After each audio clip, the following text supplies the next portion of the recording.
The Honduran justice approved the extradition of former President Juan Orlando Hernandez to the United States, where he will be tried for charges that link him to organized crime.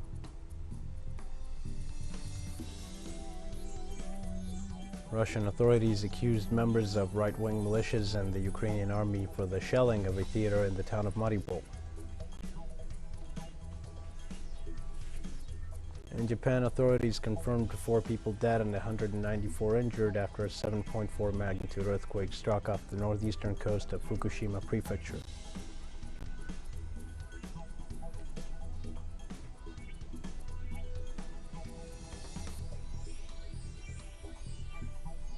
Hello there, welcome to From the South. I am your news anchor, Dio Martin. From the Telstar studios in Havana, we begin with the news. In Honduras, a resolution on former President Juan Orlando Hernandez's extradition to the United States has been approved. The designated judge, Edwin Ortiz, decided to grant the extradition of former President Juan Orlando Hernandez to the United States, where he will be tried for 3 charges linked to organized crime. The defense claimed that the extradition treaty signed between the U.S. and Honduras establishes that the state should have presented evidence, documents, photographs, audios, videos, transactions to support such demand. After the hearing that lasted for 11 hours for the presentation and examination of evidence, the judge approved the extradition of former President Hernandez, whose defense has 3 days since Wednesday to file for an appeal that would delay the process for another 2 weeks.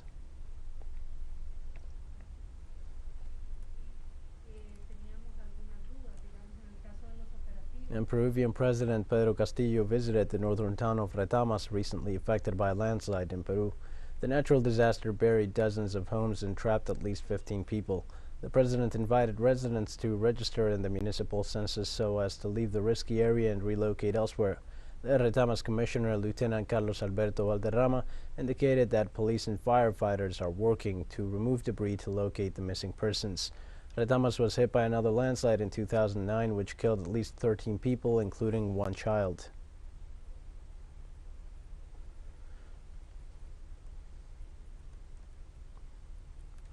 Inviting from here the people of Retamas so that they make an effort to register and try to leave this area.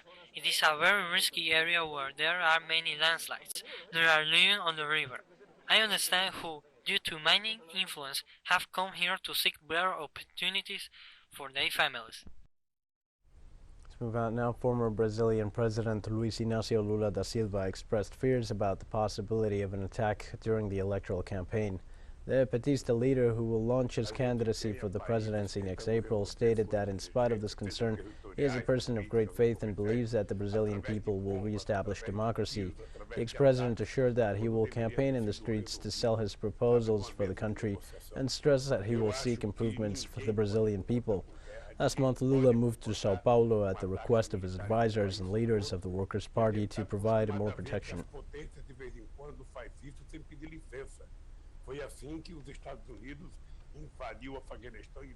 And on Wednesday, hundreds of public workers protested in front of the Ministry of Economy in Brasilia to demand an emergency wage increase of 19.99% from President Jair Bolsonaro's government amid rising fuel prices and soaring inflation.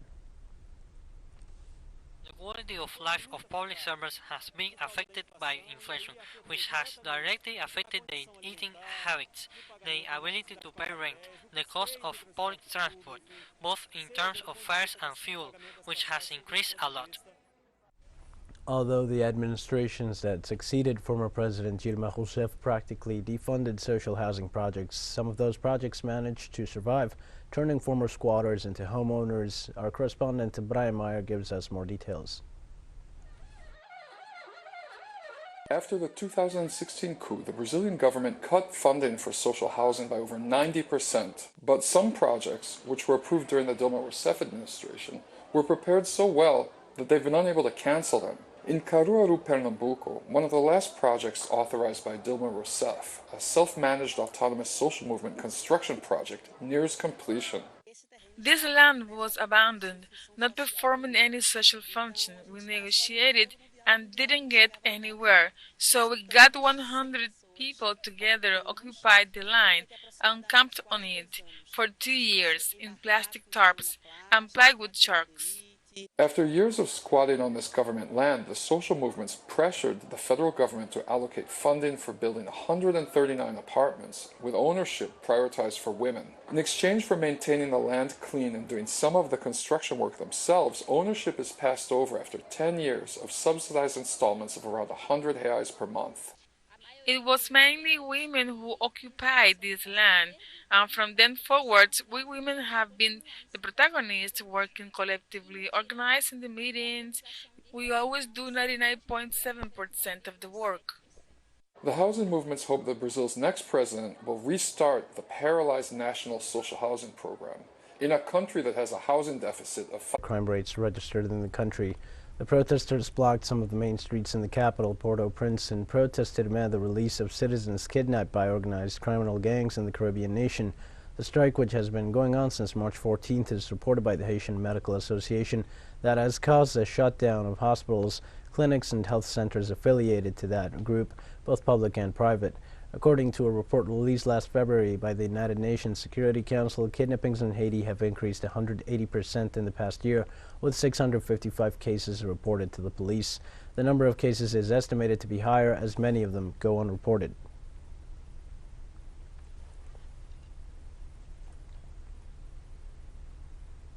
And the International Colloquium Homeland, in honor of the 130th anniversary of the founding of José Martí's newspaper Patria, which is Homeland in Spanish, concluded in Cuba with a view to the construction of digital platforms to spread the truth of the fair causes of Latin America and the world, as they called it.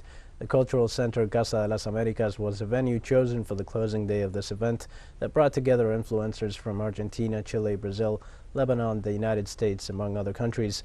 The final declaration states that this activity once again demonstrates that Cuba is not alone, that it is moving forward, debating, and that it meets in the continent's house, which becomes a common and essential horizon for many. The participants raised the need for appropriation of digital communication platforms, in addition to developing proposals with a view to improving the continent's quality.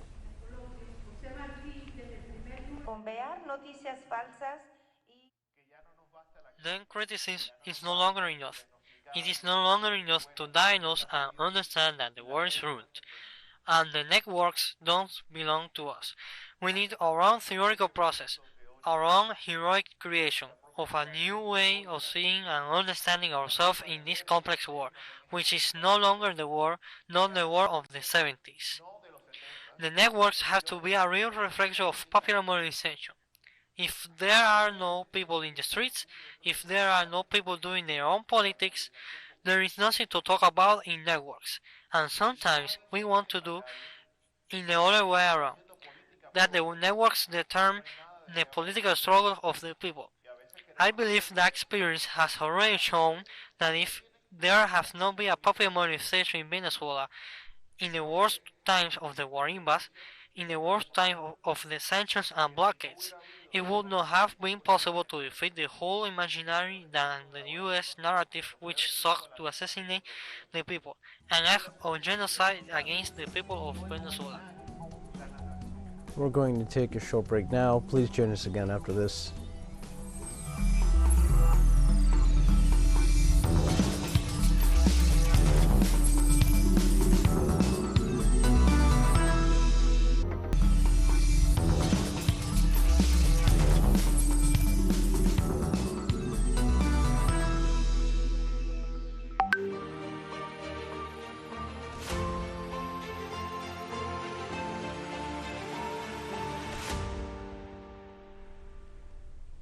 Hi, welcome back to From the South. Russian authorities accused members of right-wing militias and the Ukrainian army for the shelling of a theater in the town of Mariupol. Moscow accused elements of the ultranationalist Azov battalion of perpetrating the attack on the facility, which served as a shelter for civilians displaced by the conflict. Regarding this, Russian military authorities emphasized that no operations against ground targets were carried out in Mariupol for the present day. Officials denounced that the Kiev government is trying to carry out genocide against the Russian-speaking population. It also claimed the use of civilians as human shields by Ukrainian forces in battlefronts in the cities of Kharkiv, Sumy, Chernigov, and the capital.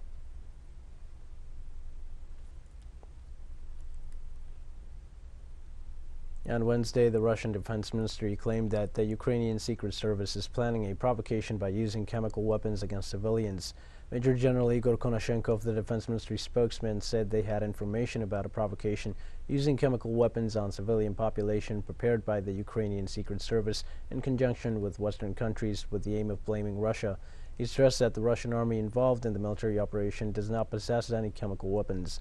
Konashenkov added that the Russian Federation, unlike the United States, has long fulfilled its international obligations by completely destroying all stockpiles of chemical weapons. Also, the spokesperson called footage of civilians queuing for bread allegedly killed by Russian servicemen in Chernihiv a fake.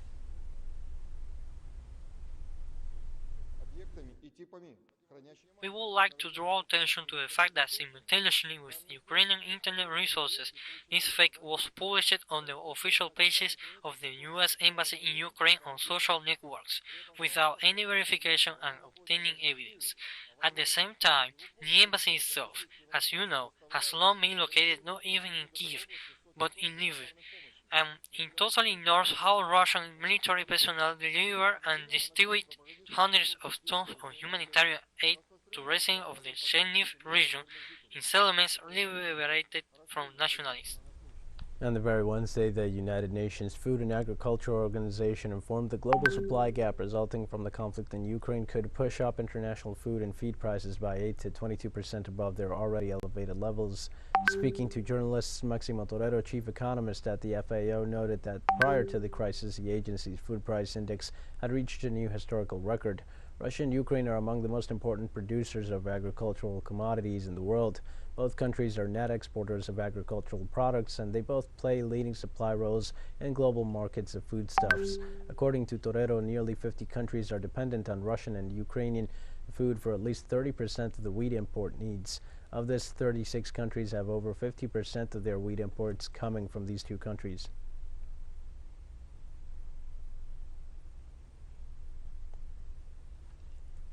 In the United States, Joe Biden announced that he will provide more military aid to Ukraine worth a total of $800 million. The new measure brings the total amount of military assistance provided in 1 week to Ukraine to a total of $1,000 million.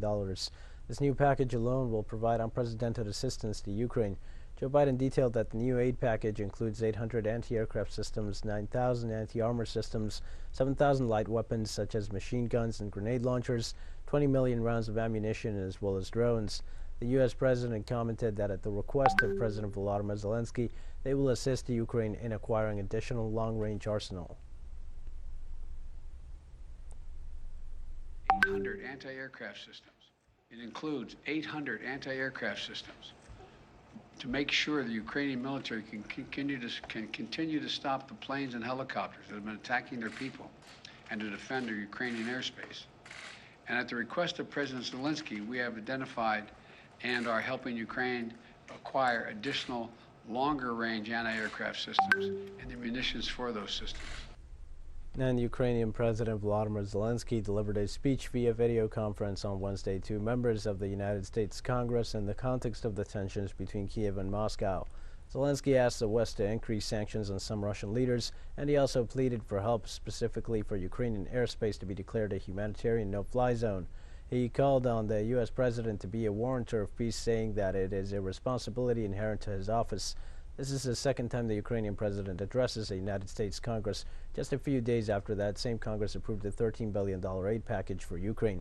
Meanwhile, the Russian government argues Washington's support of Kiev does not facilitate a resolution of the conflict over the Donbass region.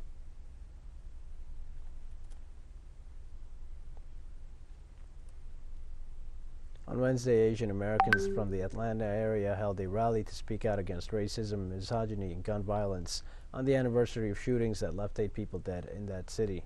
6 women of Asian descent were among the 8 people killed on March 16, 2021. The slayings contributed to fear and anger among Asian Americans, and Pacific Islanders already experienced a rise in hostility and motivated many people to join the fight against it. On stage at the rally, a man struck a gong 8 times in honor of each person killed in the shootings. Bonnie Yun from the Georgia Asian Pacific American Bar Association said she is still processing the killings and hoped for a better understanding of the history of Asian Americans in the country. For coming to the Atlanta Asian Justice Rally. Yes, the tragedy that happened last year, it really shook our nation. It is our 9/11. But as you can see, throughout the pandemic, and even as recently as this past week, the violence continues, especially against Asian American women, with 74% of AAPI women experiencing violence or hate crimes during this past year alone. So how do I feel? You know, I look like the women who were killed last year. I still am processing this, but I'm here because I want to break the silence, and I want to demand institutional changes from both our elected officials and corporations to say that Asian American voices need to be heard. We have more news coming up after a final short break. Please stay with us.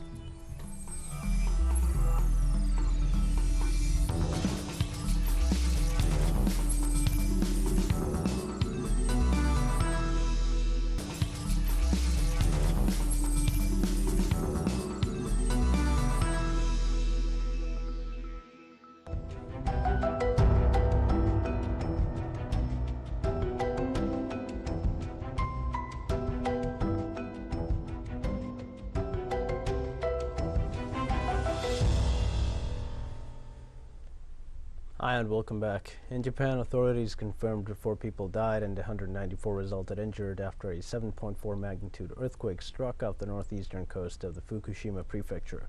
The Meteorological Agency of Japan reported that the earthquake occurred at 23:36 local time off the coasts of Fukushima and Miyagi, where the tsunami warning was activated due to the presence of waves of 20 and 30 meters, but it was later deactivated. Authorities said the weather phenomenon caused a power outage to 160,000 homes plus damages to several roads in Miyagi and the collapse of a residential building in Fukushima. The agency also alerted citizens to the possibility of aftershocks in the coming hours.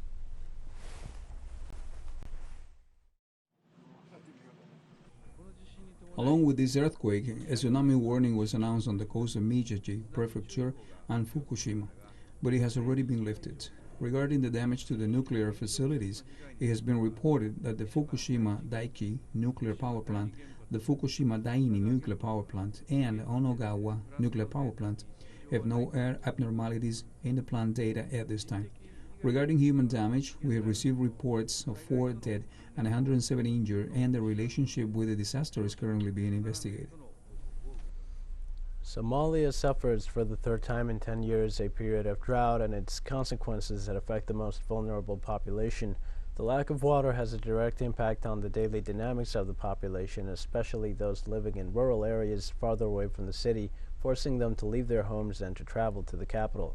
Citizens are exposed to violence from the armed groups that control the towns they cross in order to reach their destination.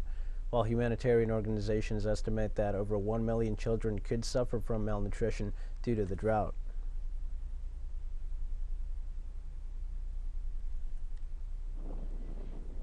In Cameroon, the teachers' strike, which began in February due to the salary arrears, continues.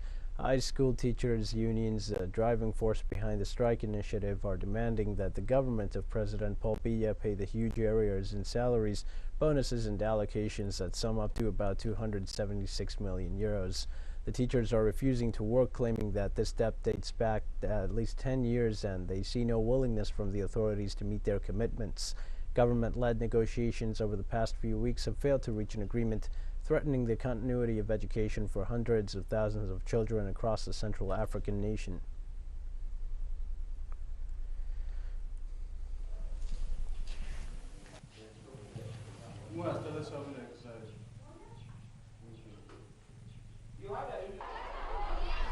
We remain in Africa with Libya as conflicts in that nation continue as it waits to hold new elections and elect their leaders. UN Chief of Political Affairs Rosemary DiCarlo told the Security Council on March 16th in New York their will to contribute in finding a solution was also commented. DiCarlo told the Security Council the Libyan executive is facing a crisis that could, if left unresolved, lead to instability and parallel governments in the country, adding that the United Nations is exerting significant efforts to resolve the crisis. The chief of political affairs stated that the United Nations aims to bring together Libyan nubosidad stakeholders en el to resto agree del on a archipiélago. constitutional Tendremos basis for entonces the que holding estará of elections parcialmente as soon nublado as en el possible. occidente y con She poca said that the nubosidad organization en aims el to resto convene del a joint país y committee ya desde el final with de the la mañana objective estará of achieving parcialmente nublado agreements by y se both nublará en parties la on a tarde constitutional principalmente en basis localidades that del will lead interior to con elections algunos this year. chubascos y lluvias que serán aislados en el resto del archipiélago. En la noche todavía estará parcialmente nublado en zonas de la costa norte occidental y también en el centro y el oriente del país y con poca nubosidad en el resto del archipiélago.